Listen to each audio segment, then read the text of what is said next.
When it comes to climate change, I get this one a lot. It's too late for the planet. There's really nothing we can do at this point. And yeah, our greenhouse gases, including carbon dioxide, are at their highest levels ever. And yes, last year, 2024, was the warmest year on record for Earth, just beating out 2023. And yeah, top 10 hottest years on record have all happened in the last 10 years. I'm not here to sugarcoat it. We are going in the wrong direction when it comes to a lot of these things. But hope is not lost. Scientists have a way that we can pull ourselves out of this. First, we do know how to slow this warming down or even reverse it. We don't have to wait for a miracle or the next Einstein to be born. Science has definitively proven that fossil fuel emissions, the burning of oil and gas and such, are the primary contributor to climate change. And we have a lot of alternatives to oil. According to the International Energy Agency, solar and wind are now the cheapest options for electricity generation. And the batteries that it takes to store that power, well, the technology is getting better for those too. We're also making a record amount of renewable energy. I mean, look up there. Those power lines are now carrying more electrons from solar and wind. And actually, an analysis by Climate Central says that we created enough power in solar and wind to power 70 million American homes. Then there are the thousands of climate companies and nonprofits that are using their ingenuity to engineer climate solutions. So many of these innovations won't go anywhere because they're not scalable, or they don't have enough money in the company, or they just won't work. But many of them will, and they are quite promising.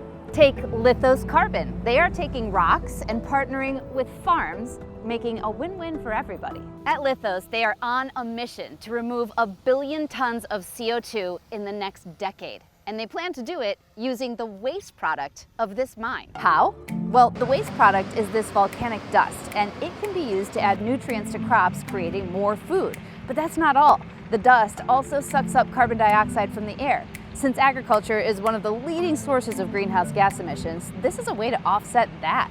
And there's plenty of this dust to go around. This could be done on farms all across America and the world.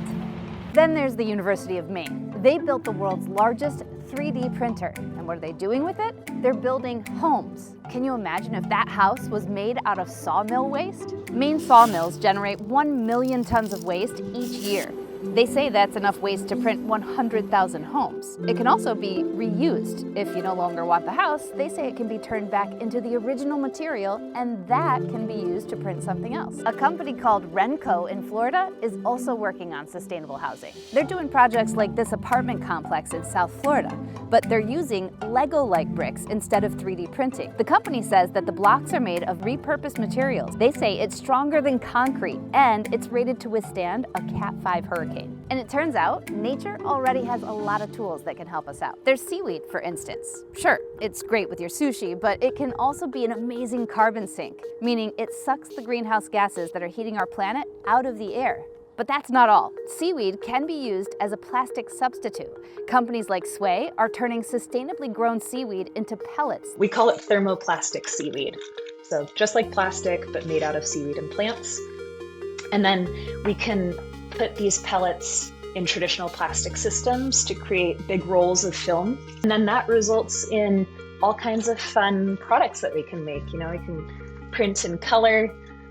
We can make all different kinds of bags. I can package all different kinds of things, from the products that you receive in the mail, to your shopping bags, to your wrappers and beyond.